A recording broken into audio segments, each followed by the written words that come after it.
Welcome back नाज़रीन। आपको बताएं कि इस वक्त हमें ज्वाइन किया है ब्रिगेडियर रिटायर्ड मुश्ताक साहब हैं, मेंबर पंजाब असम्बली हैं पाकिस्तान तहरीक इंसाफ से। बहुत शुक्रिया ब्रिगेडियर साहब आपका हमें ज्वाइन करने के लिए। कर्नल रिटायर्ड सैफ कुरैशी साहब हैं, सीनियर एनालिस्ट हैं। बहुत शुक्रिया कर्नल साहब आपका भी हमें ज्वाइन करने के लिए। सबसे पहले ब्रिगेडियर साहब से जान लेते हैं। ब्रिगेडियर साहब मुझे ये बताइएगा, कराची से शुरू करें, सियालकोट, बाकी तमाम शहर इस मुल्क के, कराची में भी बारिश आती है, पानी आता है। मुझे बिलावल साहब की आज वो बड़ी याद आई एक स्टेटमेंट के बारिश आती है पानी आता है, ज़्यादा बारिश आती है ज़्यादा पानी आता है। माज़रत के साथ, लेकिन इस वक्त सूरत हाल यही है। पाकिस्तान के जिस कोने में देख लें बारिशें हो रही हैं लेकिन पानी भी ज़्यादा आ रहा है। तो जब पता है ज़्यादा बारिश होती है, ज़्यादा पानी आता है, तो फिर इंतजाम भी उस हिसाब से होने चाहिए। ब्रिगेडियर साहब। बिस्मिल्लाहिर्रहमानिर्रहीम। फ़ायज़ा, सबसे पहले तो सही बात है, जिन लोगों के प्यारे इस फ्लड की नज़र हो गए हैं, जिनकी प्रॉपर्टी, जिनके घर बार और कारोबार तबाह हुए हैं, मेरी तमाम हमदर्दियाँ और आई थिंक पूरे पाकिस्तान की और मेरी जमात की तमाम हमदर्दियाँ उनके साथ हैं। और दुआ है कि अल्लाह करे ये वही भुगता है जो उसको समझ आती है कि जिसका घर में कुछ ना रहे, जब वो घर में वापस आएगा तो वो घर नहीं होगा जो उसकी सारी जिंदगी जमा पूंजी है। ये बहुत तकलीफ दे मामला है और इसमें कोई दूसरी राय नहीं है कि इसमें लोगों की मदद की ज़रूरत है, हमदर्दी की ज़रूरत है। और जिस स्केल पे डिस्ट्रक्शन है, मैं कल गया हुआ था ये वजीराबाद के सराउंडिंग, ये खास करके जीटी रोड का जो मगरब वाला इलाका है, इससे चनाब जो ब्रिज है, वहाँ देखा तो सही बात है, बहुत तकलीफ दे माहौल था। और उसके बाद जो अभी बारिशें हो रही हैं और जिस तरीके से मुख्तलिफ दरियाओं में पानी है, और ये जो पानी नीचे जाके कन्वर्ज होना है, अगर किसी इसको एक अच्छे तरीके से प्लान न किया गया, डिसिपेट न किया गया, और कहीं ये इन्फ्लक्स या एक पूरा रेला किसी जगह पे और डेवलप हुआ, तो मुझे नहीं अंदाजा कि कितनी तकलीफ दे सूरत हाल होगी। हैविंग सेड दैट, अब मामलात आपका, मैं पहले भी प्रोग्राम फॉलो अप देख रहा था, आपके दुरानी साहब से बात हुई जी। मामलात का हमें पता है, जो मसाइल हैं, मेरा ख्याल है हमें उसमें कोई, जहां तक ये हो कि ये क्लियर नहीं है, लोगों को समझ नहीं है, सिविल सोसाइटी को नहीं पता, आम बंदे को नहीं पता, या जो हमारे पॉलिटिशियंस हैं या गवर्नमेंट स्ट्रक्चर के लोग उनको नहीं पता, ये तो बात बिल्कुल तय है कि हमें मसाइल का पता है जी। मसला ये पैदा हुआ है कि इन मसाइल के जानते बूझते हुए, जिसके अंदर कुछ मसाइल हमारे मुकम्मल तौर पे इख्तियार में है और कुछ के लिए हमें प्रिवेंटिव मेजर्स लेनी पड़नी है। जो इस वक्त मौसमियाती और जो सूरत हाल डेवलप हो रही है, ये कोई एक दिन का इशू नहीं है। दुरुस्त कह रहे हैं। जो अनप्रेसिडेंटेड बारिशें हो रही हैं, ये एक, अगर आप पिछला स्टेटिस्टिक देखें, जो एक्सपर्ट हैं वो आपको बता देंगे कि ये क्लाउड बस्ट वाला फिनोमेना है, एक्सेसिव रेन्स हो रही हैं, ग्लेशियर मेल्टिंग हो रही है।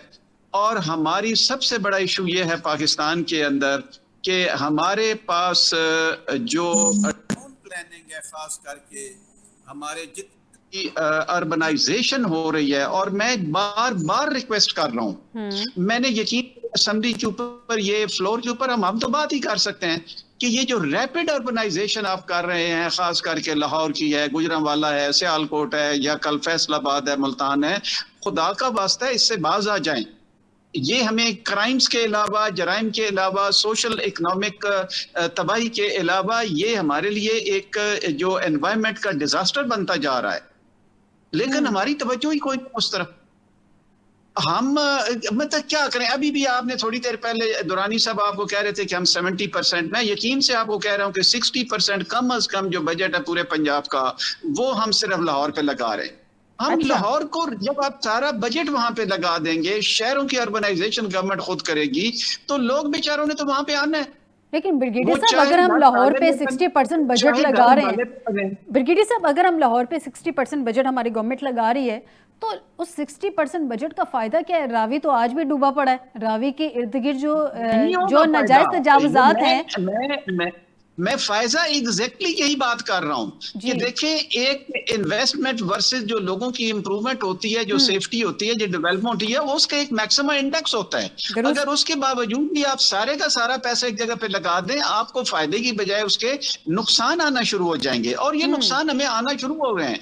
आप देख लें, बड़े शहर बनाने से हमारी अर्बन फ्लडिंग हमारे लिए इशू बना हुआ है। दरियाओं की या पहाड़ों की या ग्लेशियर मेल्टिंग या जो क्लाउड बस्टिंग तो बाद की बात है।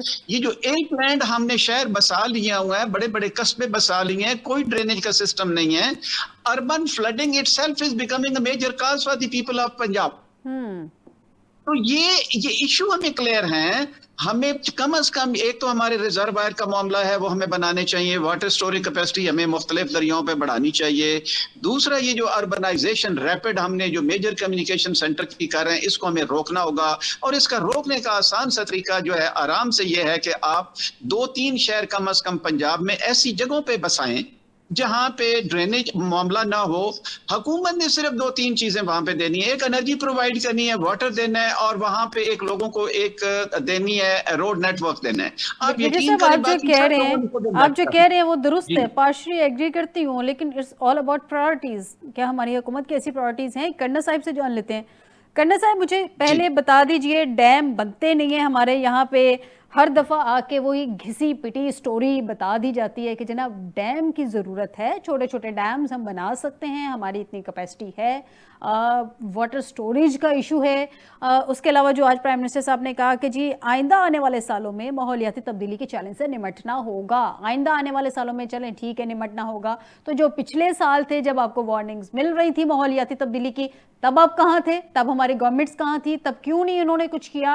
अब जो लोग हैं, सियालकोट की हालत देख लें, नारोवाल के देख लें, पसरूर के देख लें, कसूर के देख लें, अभी ये लाहौर के देख लें रावी पे, इसके अलावा बेतहाशा ऐसे मैंने अपने इंट्रो में बताया कि जो सिटीज़ हैं, जो देहात हैं, जिस तरह से डूबे पड़े हैं, जिस तरह से कहा जा रहा है कोई जानी नुकसान नहीं हुआ, ग्राउंड रियलिटीज़ में जानी नुकसान हुआ है, माली नुकसान हुआ है, माशी नुकसान हुआ है। इस सबका उजाला कैसे होगा कर्नल साहिब? क्या हमारी हुकूमतें अब जागी हैं जब सरों से पानी गुजर गए? कर्नल साहिब। फायजा, मेरी आवाज आ रही है आपको? जी बिल्कुल। फायजा, हम सब जिम्मेदार हैं। ये जितनी अमवात हो रही हैं हम इसके जिम्मेदार हैं। जो नुकसानात हो रहे हैं हम जिम्मेदार हैं। जो कुछ तबाही हो रही है हम जिम्मेदार हैं। हम ये मानने वाली बात ही नहीं है कि हमें 78 साल हो गए हैं, और उससे पहले ही में हमारे आबाओ अजदाद जो हैं वो इधर ही इसी इलाके में रहते थे। कब का ये नहरी सिस्टम बना हुआ है, कब के दरिया हैं, कब के ग्लेशियर हैं। ये वही ग्राउंड है, वही ट्रेन है, वही मसले हैं, वही मसाइल है। बदकिस्मती ये है कि लीडरशिप उस क्वालिटी की नहीं मिली इस मुल्क को। जो लीडरशिप इस काबिल होती कि इसके इश्यूज को सही तरीके से, साइंटिफिक तरीके से, दयानतदारी से, कॉम्पिटेंट लोगों से, प्रोफेशनल लोगों से इसको स्टडी कराती, इसको मुकम्मल कराती, इसके प्रोजेक्ट फर्स्ट प्रायोरिटी पे रखती, लोगों की जानने, लोगों का माल, उनकी औलाद, उनके जानवर, उनके एसेट, बच्चियों के जहेज, उनके ओल्ड एज के पेरेंट्स, उनके जो चल नहीं सकते, जा नहीं सकते, उनकी बीमारियां, दवाइयां, क्या क्या मैं आपको बताऊं। मैं जब निकला हूं पिछले कई सालों से, तो मेरा थिंक टैंक और हम पिछले 10 साल से चीखे मार रहे हैं। अफसोस दर अफसोस के कोई कान बंद है, सुनने को तैयार नहीं है, बड़ी जल्दी खफा हो जाते हैं। सच बात के तो बुरी लगती है। किसको माफ करूं, किस किस के हाथ पे अपना लहू तलाश करूं? मैं किसी को माफ करने के मूड में नहीं हूं। बात ये है, ये कितनी की मुश्किल बात है कि हम पिछले 15 साल से कह रहे हैं कि ये दरियाओं को 20-20 फुट, 30-30 फुट नीचे खोद दें।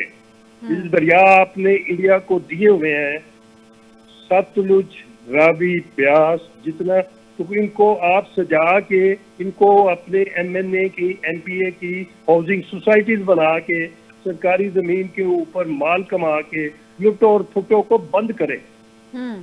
ये हाउसिंग सोसाइटी बनाने के लिए नहीं है, ये ड्रेनेज इनका ठीक करें। इनको फ्लड को ये संभाल सकते हैं, इनको संभालने के काबिल करें। अब अगर आपको टेक्नोलॉजी का नहीं पता, तो मैंने दुनिया घूम कमा के टेक्नोलॉजी की कंपनियां सारी इकट्ठी कर दी थी इस साल फरवरी में, जिनका प्रोफेशनल काम था कि उन्होंने दुनिया के कई कंट्रीज में ये वाटर को कंट्रोल किया, मैनेज किया, हार्वेस्ट किया, क्लीन किया, यूटिलाइज किया, और उनकी तरक्की कहाँ की कहाँ चली गई। उन जी। तमाम को इकट्ठा करके, मैं कंपनी का नाम एक का ले लेता हूँ, जी। चाइना की कंपनी पीयू, हम्म। वो अपने सारे प्रोजेक्ट मेरे कहने पे लेके आए। इधर हमने रॉयल स्विस होटल में सेमिनार का ग्लोबल कॉन्फ्रेंस का अरेंजमेंट किया। Federal government, provincial government, local government, हर एक को इनवाइट किया। ठीक है। उन्होंने कंफर्म भी किया लोगों ने कि हम आएंगे। बदकिस्मत थी कि जिस वक्त सुबह मैंने जाके देखा तो एक बंदा भी नहीं था, चीफ अच्छा। गेस्ट भी नहीं था, मिनिस्टर भी। क्या हमारी प्रायोरिटीज है? क्या आप समझते हैं कि पानी का मसला इतना छोटा मसला है दुनिया में? जो आपकी 17 मुल्क मैं है, आपकी कंफ्यूजन थोड़ी सी मुझे 14वां नंबर है। मुझे थोड़ा सा इंटरप्ट करने का मौका दे, मैं आपकी कंफ्यूजन खत्म कर देती हूँ। हमारी प्रायोरिटीज की बात हो रही है ना, हमारी प्रायोरिटी सिर्फ इतनी है कि हमने असेंबली में आना है, अपने केसेस खत्म करवाने हैं। जिस दिन हमने ओथ उठाने हैं उस दिन हम पे जो है वो फर्द जुर्म आयद होनी है, लेकिन वो प्राइम मिनिस्टर साहब चूंकि वो ओथ ले रहे होते हैं तो उन पर फर्द जुर्म आयद नहीं होती है। उसके बाद जो सूट करती हैं चीज़ें वो कानून साजियाँ हम अपने हक में कर लेते हैं। आवाम जाए भाई जहाँ जाए, वोट ले लिए, उसके बाद देखा जाएगा। ये प्रायोरिटीज हैं सर हमारी। फायजा, हमारा सिस्टम ऑफ गवर्नेंस बिल्कुल बिल्कुल बोसीदा है। हमारा system of government, system of democracy, system of parliament, हमें हर चीज की बेहतरी की जरूरत है। मुझे ये बताइए, आज भी आपके उसके वेबसाइट पे मेरी तकरीर पड़ी है जो फरवरी में मैंने वार्न किया था गवर्नमेंट को, क्वेश्चन किया था कि ये काम करने वाले हैं फ्लड को कंट्रोल करने के लिए, और वो सारे डूएबल थे। कोई ऐसा नहीं था कि जिसके लिए कोई ट्रिलियन या बिलियन इतने लंबे चौड़े फंड चाहिए। आपके हर गांव में जमीन सरकार की पड़ी है, उस पे छप्पड़, उस पे पौंड बन सकते हैं, लाखों की तादाद में बन जाएंगे। तो पानी करना संभाला साहब जाएगा। किया क्यों नहीं गया? आपको क्या लॉजिक पेश की गई, क्या एक्सक्यूज कोई पेश किया करना गया? नहीं चाहता। इधर इधर तो लोग हर चीज पे ये ढूंढते हैं कि ठेका किधर से निकलता है, ठेके कौन सा काम निकलता है। बजट जो है, बजट को देखते हैं किस महकमे में ज्यादा है और किधर किधर जाना है। इधर आपने एनडीएम में, पीडीएम में, आपने डिप्टी कमिश्नर, ये सबको आपने फंड दिए हुए हैं। क्यों नहीं आप इन सबको इकट्ठा करके, तो इसकी जो कंपनियां आर्टिफिशियल इंटेलिजेंस वाली और दुनिया की टॉप कंपनियां हैं, उनके प्रोजेक्ट क्यों नहीं मांगते? आज मांगे कल काम शुरू हो जाएगा। बिल्कुल तो करना चाहे जी तो सही करें। कह रहे, करना चाहें तो करें, नहीं करना चाहे तो फिर सूरत हाल तो यही है। देखिए ना, फिर मैं ये भी बात कह दूं साहब कि की हम तरफ तो, चलो मैं मुतासरीन के लिए भी एक चीज अर्ज कर दूं। जी हमने क्या जाते हैं, जाके हम दरिया का सैलाब पे कश्ती पे देखाते हैं, वापस आ जाते हैं। मेरी गुजारिश ये है, इन बेचारों की शेल्टर किधर हैं? सर पर्क्स हैं, पर्क्स, मैं इन्हें पर्क्स कहूंगी। ये सिर्फ आपके फोटो तलीमी सेशंस हैं। इदारे हैं, आपके मदरसे हैं, आपके प्लाजे खाली पड़े हुए हैं, डेरे खाली पड़े हुए हैं। आपको ऊंची नीची जमीन का पता होना चाहिए, तैयारी होनी चाहिए। एक जगह जगह पे हर यूनियन काउंसिल में सेंटर बनाए जिसके अंदर कॉल सेंटर भी हो, जिसके अंदर उनके मेडिसिन भी हो, सारे अरेंजमेंट एक जगह हो। करना साहब, आप जो बात कर रहे हैं वो बड़ी आइडियल है, लेकिन जहाँ पे हमारे पॉलिटिशियन जो हैं नेशनल लेवल के या प्रोविजनल लेवल के, वो अपने इख्तियारात बल्दियाती निज़ाम तक भी मुंतकिल करने को एग्री नहीं करते हैं। वो नहीं चाहते कि बल्दियात में भी कोई इंतखाबात हो जाए और इख्तियारात उधर चले जाए, तो वो कहाँ इस सारी सूरत हाल की तरफ फोकस करेंगे? मुझे इजाजत दीजिएगा, ये पॉलिटिशियन, ये असम्बलियां मैं फ्यूचर में नहीं देखता। अगर यही रहा तो सिस्टम, ये लोग सड़कों पे आएंगे, ब्रिगेडियर साहब से जान लेती आपको प्रोविंसेस बनाने पड़ेंगे, ब्रिगेडियर साहब से जान लेती हूं, एडमिनिस्ट्रेटिव यूनिट बनाने पड़ेंगे, इनको आपके छोटे छोटी जगहों पे कम्युनिटीज को एम्पावर करना पड़ेगा। ब्रिगेडियर साहब से जान लेती हूँ। कहना साहब, ब्रिगेडियर साहब से, ब्रिगेडियर साहब आप खुद भी मेंबर पंजाब असेंबली हैं, वैसी बात है अपोजिशन में, आप हुकूमत पे तनकीद भी करते हैं। अलर्ट ऐसा नहीं है कि अभी आया, पीडीएम में काफ़ी महीनों से जो है, बल्कि दुरानी साहब ने बताया कि 1 साल हो गया था, अलर्ट था कि इस साल जो ये सूरत हाल होगी मॉनसून में। कन्ना साहब ने उसकी जो है बाकायदा एक प्लानिंग भी दी है। क्यों नहीं आपके ख्याल में इस पे इम्प्लीमेंट हो सका? असेंबली में कभी आपने एज एन अपोजिशन इस पर डिबेट की हो, हुकूमत को टफ टाइम दिया हो, इंडोर्स करने की कोशिश की हो कि ये जो डिसीजंस हैं इन पे कुछ ना कुछ, ये जो इश्यूज हैं इन पे कोई ना कोई डिसीजंस लिए जाएं? कोई इस हवाले से भी कोई डिस्कशंस हुई हो आप लोगों की? क्योंकि अपेरेंटली तो ऐसे लग रहा है कि मैन मेड इश्यूज हैं। फायजा, मैं इस सिलसिले में 2-3 चीजें सी गुजारिश आपके सामने करना चाहूँगा। जी। पंजाब असम्बली के अंदर भी और पंजाब असम्बली के जो बिल्डिंग उसके अंदर कम से कम 3-4 सेमिनार हो चुके हैं जो बुनियादी तौर पे वाटर मैनेजमेंट के ऊपर थे। ठीक है। और ये जिस वक्त 6 नहरों वाला मामला था उसके ऊपर भी हमने बड़ी बहस की थी और बहुत ज्यादा अच्छी रिकमेंडेशन आई थी। ये जो रिकमेंडेशन इस वक्त मैंने एक किया ओवर अर्बनाइजेशन की और ये जो मुख्तलिफ मैनेजमेंट ऑफ दी वाटर है, जो हमारे स्मॉल डैम्स हैं या मीडियम टर्म के जो डैम है उनको बनाने के लिए, ये सारी बातें हुई थी। इन पे मैं इसलिए पहले आपसे कहा कि अवेयरनेस हर जगह पे मौजूद है। कोई ये है कि अवेयरनेस नहीं है, मैं इस बात से इत्तफाक नहीं करता हूँ। मसला सिर्फ ये पड़ा हुआ है कि जो हुकूमत है, अब मुझे थोड़ी सी गुजारिश करना चाहूँ कि बड़ा एक सीरियस इशू पड़ा हुआ है। ये मुझे बताइए कि ये चंद दिन पहले जब मॉनसून स्पेल यहाँ पे इतना ज्यादा उसकी वार्निंग चल रही थी, तो एक 30-40 बंदों का एक वफ्द, मुझे तो यही बताया गया है, जिसमें मोस्ट ऑफ द मिनिस्टर जो है वो जापान घूम फिर रहे थे। मैं किसी के विजिट के ऊपर ऑनेस्टली खिलाफ नहीं हूँ, अगर वहां पे फायदा है, कोई अच्छी बात करनी तो जरूर जाएं। बट ये अच्छा, उसके बाद एक छोटी सी मैं बात आपको बताऊं, सीरियसनेस हुकूमत होती है, बिकॉज ये इनिशिएटिव हुकूमत ने लेना होता है। ये पिछले दिनों हमारा रिजल्ट आया जो है 9th और 10th क्लास का पंजाब में, बहुत बुरा रिजल्ट आया। उसके ऊपर इन हालात के अंदर हमारे एक कॉन्फ्रेंस हुई अगले दिन पब्लिक अकाउंट्स कमेटी की, वहां पे मरी में थी, जिसमें 2-3 बंदे अपोजिशन के भी वहां पे उस एनजीओ ने बुलाए हुए थे उनकी कैपेसिटी को बढ़ाने के लिए। हमारे एक बड़े अहम राणा साहब मिनिस्टर साहब हैं, उन्होंने ये कहा कि देखेंगे पीटीआई वाले जो है वो बैठे हुए नून लीग वालों के साथ। ये 3 दिन पुरानी बात है। मुझे ये बताएं कि ये सीरियसनेस इजहार है इस चीज का कि कुछ जो हमारे लोग हुकूमत के अंदर या गिविंग एंड पे बैठे हैं वो आपको सीरियस नजर आते हैं? हुकूमती जो मसाइल हैं, जो अवाम के मसाइल हैं, जिसके अंदर पंजाब और पाकिस्तान फंसा हुआ है, मैं दोबारा गुजारिश आपसे ये करना चाहता हूँ, मसाइल का सबको पता है, टेक्निकल एक्सपर्टीज का कोई इशू नहीं है, दुनिया हमारी मदद करना चाहती है। ठीक। जो लोग डिलीवर करना चाहते हैं, जिनकी जिम्मेदारी है, उनके अंदर बिल्कुल सीरियसनेस नहीं है। बिल्कुल ठीक है। आपको जी जी, क्या वो अवाम के नुमाइंदे नहीं है? इस मुल्क का दर्द उनको नहीं है? पंजाब का दर्द नहीं है? ये बात तो आप उनसे पूछे कि ये सिर्फ फोटो सेशन, अब आप चाहते हैं फोटो सेशन चलेगा? हम तो बेसिकली क्राइसिस टू क्राइसिस चल रहे हैं। ये पिछले दिनों क्राइसिस, पहले था आपका वीट का क्राइसिस था, क्या हुआ? कख नहीं हुआ। उसके बाद जनाब आपका चीनी का क्राइसिस है, क्या हुआ? कख नहीं हुआ।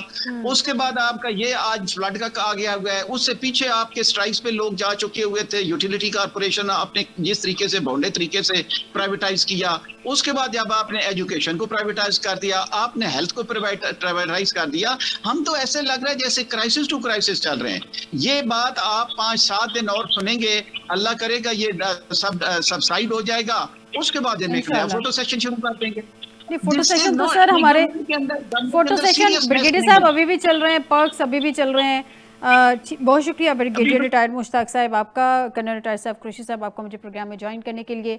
नाज़रीन, पॉलिटिशियन फील्ड में जाएं, ज़रूर जाएं, लेकिन लोगों का दुख दर्द बांटने जाएं, अपने पर्क्स के लिए या लोगों को कुछ विजुअल्स दिखाने के लिए या अपनी पब्लिसिटी के लिए आप बेशक ना जाएं। ये हमारा एक बड़ा मशवरा है कि आप ये कि ऐसे माहौल में जब आप सिर्फ ये जाके जायज़ा लेते हैं कि वहाँ की सूरत हाल क्या है और उस सूरत हाल के एवज़ आप कुछ करते नहीं हैं, उसका कोई वे आउट नहीं होता आपके पास, उसकी कोई प्लानिंग नहीं होती, उसको लोगों को वहाँ से रेस्क्यू कैसे करना है या उनका उस सारी सूरत हाल से निमटना कैसे, आपकी कोई प्लानिंग नहीं होती है, तो आपका फिर वो चक्कर जो है जो सिर्फ जायज़े के लिए होता है वो आपका वैसे ही वेस्ट हो जाता है। आज के प्रोग्राम से दीजिएगा इजाज़त, बशर्ते ज़िंदगी। आपसे दोबारा मुलाकात होगी, अपना ख्याल रखिएगा। अल्लाह हाफिज़।